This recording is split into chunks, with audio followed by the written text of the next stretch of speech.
I've got some troubling news about England's royal family. Tom Parker Bowles isn't royal by blood. He never has been. He's only at that table because his mother married into a family he'll never actually belong to.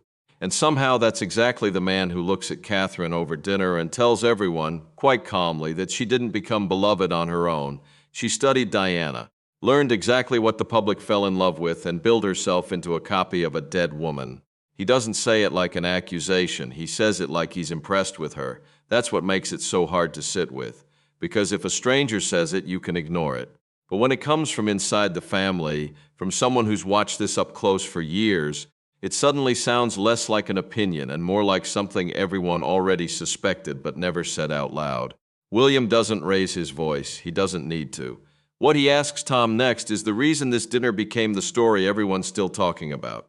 Before we get into exactly what was said, hit subscribe here at the Royal Pulse. This one's worth staying for. Now let's get into it. How the evening started the dinner wasn't supposed to be anything more than routine. A private family evening at Charles's request, no advisors, no staff hovering longer than necessary, the kind of gathering meant to feel normal, precisely because so little in this family ever gets to. The conversation had started, as it often did lately, on the future, Charles talking about the weight shifting toward the younger generation, about how the institution needed people the public still felt something for, not just respected. Someone mentioned Catherine by name, and the table nodded along easily. She'd handled the last several years with a steadiness that had become, without anyone quite planning it, one of the family's few reliable strengths. Someone else used the word trust. Not admiration. Admiration is about how someone looks. Trust is about who they actually are. It's a heavier word, and it changed the shape of the conversation without anyone noticing right away. Tom had been quiet through most of it, which wasn't unusual. He rarely inserted himself into family conversations about duty and image. It wasn't his role, and he'd always seemed comfortable enough on the edges. But something about the word trust seemed to catch on him. He looked up, and then for the first time all evening he spoke. The list at first, it sounded like agreement. Tom said Catherine understood the role exceptionally well, better than most people give her credit for. She knew what the public wanted from a princess. She knew when to speak and when to hold back, how to dress without overwhelming an occasion, how to show emotion without ever letting it run the room. All true. Nobody at the table disagreed. Catherine had spent over a decade learning to navigate scrutiny that came for almost no one else in public life the same way. Then Tom kept going. He started listing details, the soft, deliberate expressions, the understated wardrobe, never flashy, never accidental, the careful way she crouched to speak to children at eye level, the visible but restrained emotion during difficult public moments. Each detail sounded harmless standing alone. Strung together one after another, they stopped sounding like praise and started sounding like an inventory. Like he was taking Catherine apart, piece by piece, and laying each piece out for the table to examine. Then he said Diana's name. The room went still before he even finished the sentence. He suggested gently that part of Catherine's popularity came from understanding exactly what Britain already knew how to love, that certain gestures worked, certain qualities landed, certain images simply stayed with people long after the moment passed. Then the line that actually froze the table. She's been very successful, Tom said, at becoming the kind of princess people wanted to remember. What that sentence actually meant, you could read that sentence a few different ways if you wanted to be generous. Maybe he meant Catherine had honored a legacy. Maybe he meant she carried herself with a dignity that echoed a warmer, more emotionally present era of the family. But given everything that came before it, the wardrobe, the gestures, the practiced stillness, the actual meaning wasn't ambiguous at all. He was saying Catherine had studied Diana like a blueprint, that she'd worked out what made people fall in love with a woman she'd never met, and built herself accordingly. That's not an observation about strategy. That's an accusation about character, dressed up as a compliment about instinct. Catherine didn't answer him. She didn't ask him to clarify. Her eyes lowered for a moment. Her hand paused beside her glass and didn't move it. Her expression stayed composed. But William knew his wife well enough to understand that composure, in that particular moment, wasn't the same thing as being unbothered. Tom kept talking. Some women, he said, are loved simply for who they are. Others understand exactly what image people want to see, and they give it to them. There was no ambiguity left in that sentence at all. He was drawing a line between real affection and manufactured affection, and placing Catherine clearly on the manufactured side. Her warmth became strategy. Her restraint became rehearsal. Her connection with ordinary people became performance, why it landed the way it did. Here's what made it worse than an ordinary insult. The words came from Camilla's son. If some commentator on a talk show says Catherine is performing a version of Diana's legacy, that's noise. People say things like that for clicks. But when it comes from someone who's actually inside the family, someone who married in, who sat across from Catherine at holidays and christenings and quiet Sunday lunches for years, it carries different weight entirely. It stops being a passing opinion and starts implying something worse, that this wasn't the first time the idea had been discussed, that maybe it had been said before, somewhere William hadn't been in the room to hear it. William looked at Catherine once, then back at Tom, because Tom hadn't just insulted his wife. He'd reached for his mother's memory and used it as a weapon to do it. That's not one violation. That's two, stacked on top of each other. It diminishes Catherine's character and it treats Diana's legacy like a costume someone else could try on. His chair scraped back across the floor. He stood slowly. Not a burst of anger, something colder and more deliberate than that. What Catherine had actually been carrying. To understand why this hit William the way it did, you have to understand what Catherine had quietly absorbed since the day she married into this family. She hadn't just married William. She'd married the son of a woman the entire country still had feelings about, more than 2 decades after her death. Every photograph invited the same silent comparison. A coat could become a headline. A particular smile, a particular tilt of the head bending down toward a child, could get set beside an old photo from 20 years earlier without anyone asking whether that was fair. William had watched all of it happen. He'd watched Catherine step into a family where his mother wasn't distant history.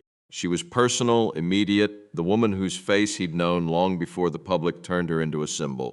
He talked to his own children about Diana himself in his own words, on his own terms. That had always been his job, not Catherine's.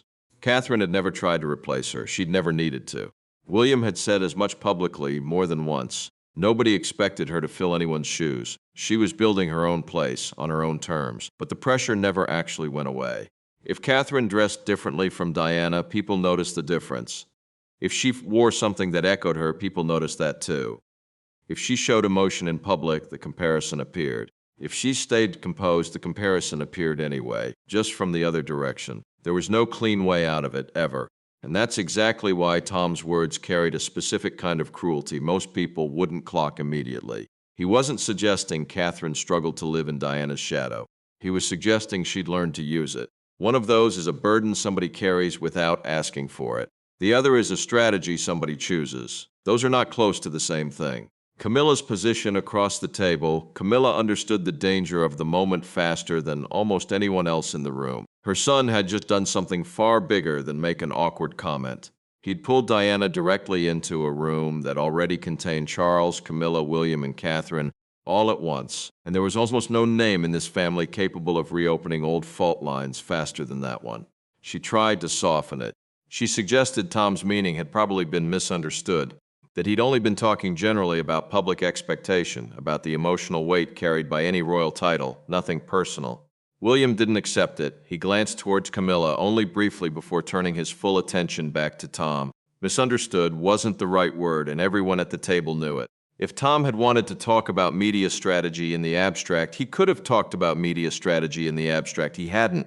He'd said specifically that Catherine knew exactly what image people wanted and had shaped herself around it. That wasn't abstract. That was personal, and William wasn't going to pretend otherwise just to keep the evening comfortable. Catherine stayed seated through all of it. She didn't interrupt William. She didn't ask Tom to explain himself, and she didn't ask Camilla whether she agreed with her son. She simply watched quietly while William defended a line that nobody at that table had ever tested so openly before.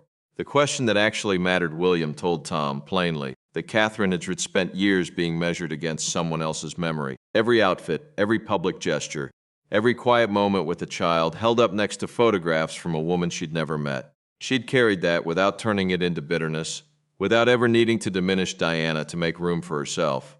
And now Tom wanted to use exactly that pressure as evidence that she'd built herself out of calculation rather than character. William wasn't going to let that stand. Tom tried to retreat into safer language. He said he'd only meant to talk about public image, about presentation, about how any historic title accumulates certain visual and emotional associations over time. He insisted he hadn't meant it personally. William cut through that immediately because it wasn't true, and both of them knew it. Then he asked the question that actually shifted the entire evening. Was this really something Tom had only thought of tonight?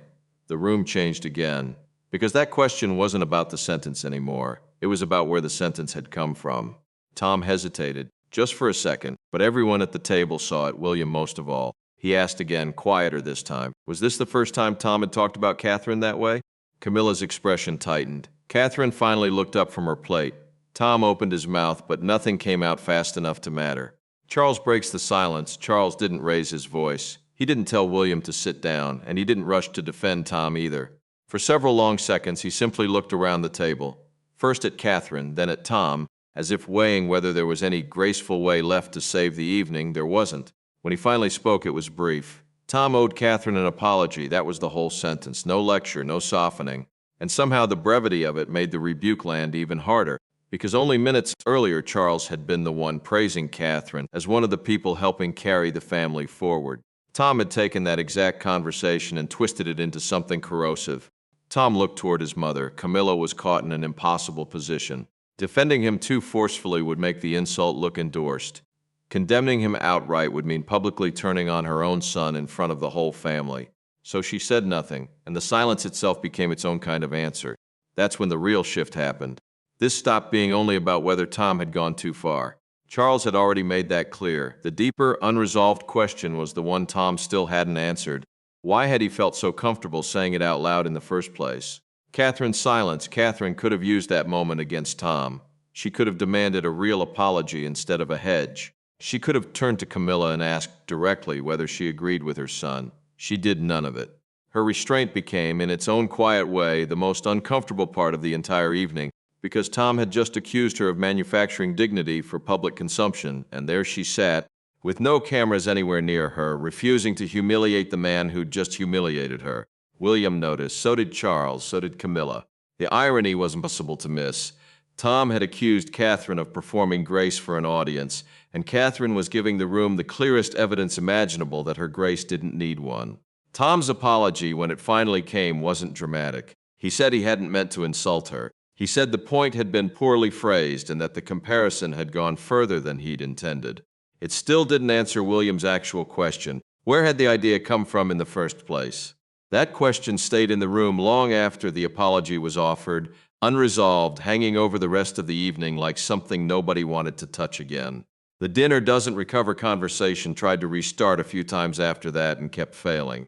Charles said very little for the rest of the meal. Camilla stayed guarded, watching her son with an expression that was hard to read. Tom had lost whatever easy confidence he'd carried into the evening. Catherine spoke only enough to bring the confrontation to a close. No retaliation, no lingering punishment, just a quiet signal that the subject had gone far enough for one night. For William, that should have been the end of it. An insult can be answered. An apology, even an incomplete one, can technically be accepted. A poorly chosen sentence can be blamed on bad judgment in the moment, but hesitation is different.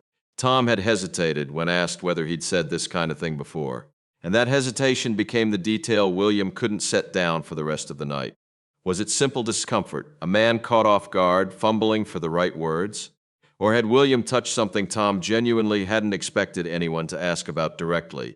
Nobody at the table gave him an answer. Camilla didn't. Tom didn't. Charles didn't press any further. And Catherine, still unwilling to let the evening curdle into something uglier than it already had, let the silence stand. Leaving the table, the dinner ended without anyone formally ending it.